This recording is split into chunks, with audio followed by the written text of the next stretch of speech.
এই দুনিয়াতে সহ্য করে যাওয়ার কোনো আর্থিক মূল্য দেওয়া হয় না, দেওয়া হয় না কোনো সম্মান, না থাকে কোনো মাথা ব্যথা, না কোনো অনুভূতি, না কোনো মূল্যায়ন। যখনই মাথা তুলে সহ্যের সীমা ভেঙে চেঁচিয়ে উঠে অধিকার চাইবেন, হিসাব চাইবেন, দেখবেন তখন থেকে ইতিহাস আপনাকে জানবে, বলবে আপনি সাহসী, আপনি বিপ্লবী, আপনি স্বাধীন।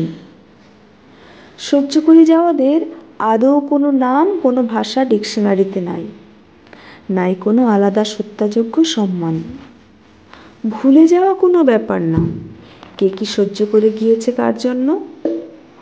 আমি আমার ব্যক্তিগত জীবনের একটা লম্বা সময় পার করে বুঝেছি সহ্য করা আদৌ কোনো গুণ নয়, যেটা মেয়েদের মাথায় গুণ বলে ঢোকানো হয়, এই আসলে একটা দোষ।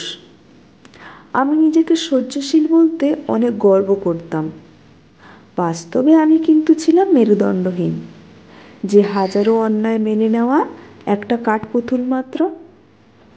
যখন আমি হঠাৎ পাথরের বাড়ি খেয়ে চলার পথ থামিয়ে বললাম, হচ্ছেটা কি আমার সঙ্গে, তখন আমি খেয়াল করলাম সহ্য করে আস্তে আস্তে আমি যেন ভুল উঠিতে কোনো আগাছা।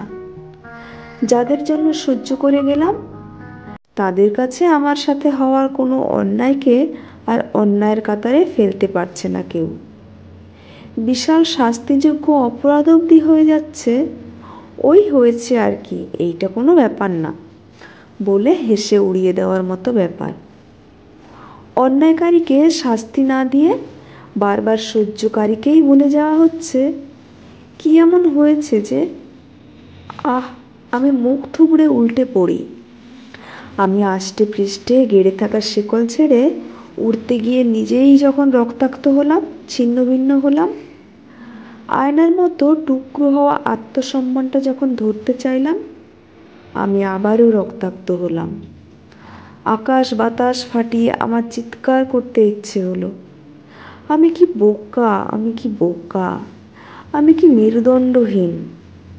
আমার আজ এই রক্তাক্ত ক্ষতের জন্য দায়ী আমার বিশ্রী একটা দোষ, যেটাকে মানুষ গুণ বলে ভুল বুঝিয়েছে আমায়, সেটা হলো সহ্য।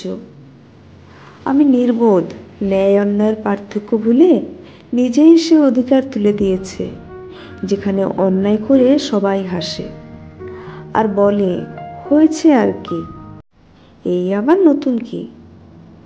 আমি কি না বোকা, আমার দোষটাকে আমি আজীবন গুণ জেনে অন্যায় করে এসেছি, সেটা হলো সহ্য। কত মেয়েকে না বোকা বানানো হয় এই দোষটা গুণের আখ্যা দিয়ে। জানলাম যেদিন ঘাড় বেঁকিয়ে বলবো, আমার সাথে হওয়া অন্যায়ের হিসাব চাইব, তখন সবাই বলবে এই আর এমন কি। যখন আমি প্রশ্ন করি দোষীটা আসলে কে, তখন উত্তর আসে আমি নিজে। আসলেই সহ্য করার কোনো মূল্য নেই, আছে শুধু নির্বোধ আখ্যা।